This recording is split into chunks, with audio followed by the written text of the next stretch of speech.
You found your way to Whispers of Crimes, a quiet corner where the shadows of the past are gently told.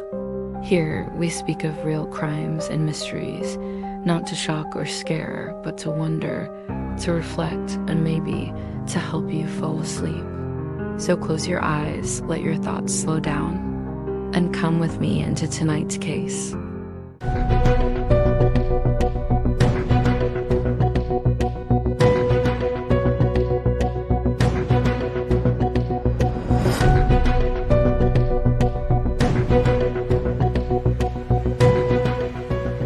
On October 28, 2022, Shanquella Robinson, a 25-year-old woman from Charlotte, North Carolina, left the U.S. for a trip she was looking forward to. She was traveling with a group of friends to Cabo San Lucas, Mexico, for a birthday getaway. Shanquella was described by those who knew her as vibrant, confident, and someone who loved to enjoy life.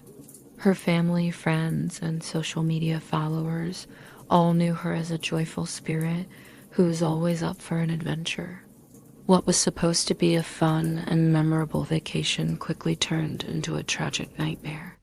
But as we'll see, the events that unfolded during her trip would raise many questions and spark a global outcry.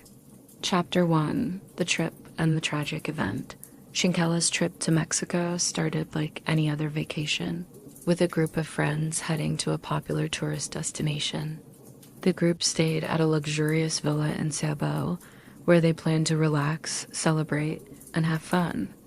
But just one day after arriving, things took a terrible turn. On October 29th, Shanquella was found unresponsive in her hotel room. According to initial reports, her friends claimed that she had died from alcohol poisoning. At first, that explanation seemed plausible. Alcohol is often associated with tragic deaths on vacation, especially in the party atmospheres of places like Cabo. But something didn't sit right with her family. They were hearing conflicting reports. Shanquella's parents were told one thing and then another. The friends who had been with her seemed to be offering inconsistent accounts. And soon, a chilling piece of evidence surfaced, something that would change everything. Chapter 2: The Video Evidence. A video began circulating online, and it became one of the most disturbing pieces of evidence in this case. In the footage, we see Shanquella being violently attacked by one of her friends. She's seen in a hotel room, naked and defenseless, while another person, later identified as one of her travel companions, punches her repeatedly. Throughout the video, Shanquella doesn't fight back. She appears to be in a vulnerable, almost lifeless state. The video was shared on social media and quickly went viral. This shocking footage raised serious questions about what had really happened to Shanquella. Was her death truly the result of alcohol poisoning, as her friends had initially claimed, or had something more sinister taken place? The video led to immediate outrage. People across social media demanded answers. This wasn't just a story about a tragic accident. It was about a violent crime caught on camera, and it was clear that the authorities needed to take a deeper look into Shanquella's death. Chapter 3: The Investigation Begins. As the video made its rounds online, the case caught the attention of authorities. Mexican officials opened an investigation into Shanquella's death, focusing on the cause of her injuries. An autopsy was conducted, and the results were damning. The official cause of death was not alcohol poisoning, but rather severe spinal cord injuries and a broken neck. These findings painted a much darker picture. Shanquella had died from blunt force trauma, not from drinking too much. This new information contradicted the initial claims made by her friends. They had said she was drunk and unwell, but the autopsy revealed that she had suffered a violent physical attack before her death. Now, the investigation took a new direction, and Mexican authorities began to look more closely at the people who were with her during her final hours. Chapter 4: The Aftermath and Social Media Outrage. Following the autopsy results and the viral video, the story of Shanquella Robinson spread like wildfire across social media. People were angry. They were confused. And most importantly, they were demanding justice. How could a group of friends, people she trusted, allow something like this to happen? The footage in the autopsy sparked outrage, but it also led to a larger conversation about the safety of Black women, especially in vulnerable situations abroad. Public pressure mounted as more details emerged. The hashtag Justice for Shanquella gained momentum, and influencers, activists, and ordinary citizens alike called for accountability. It wasn't just about getting answers, it was about ensuring that Shanquella's death would not go unnoticed or swept under the rug. Chapter 5. Arrests and Legal Action. Over time, Mexican authorities identified the person seen in the video, a woman named, later revealed as one of the main suspects. She was charged with femicide, a term used in Latin America to describe the murder of a woman due to her gender. The case against her seemed clear-cut. She had physically attacked Shanquella, and now it appeared that her actions had led to Shanquella's death. However, the legal process was far from simple. There were significant hurdles in bringing the suspect to justice.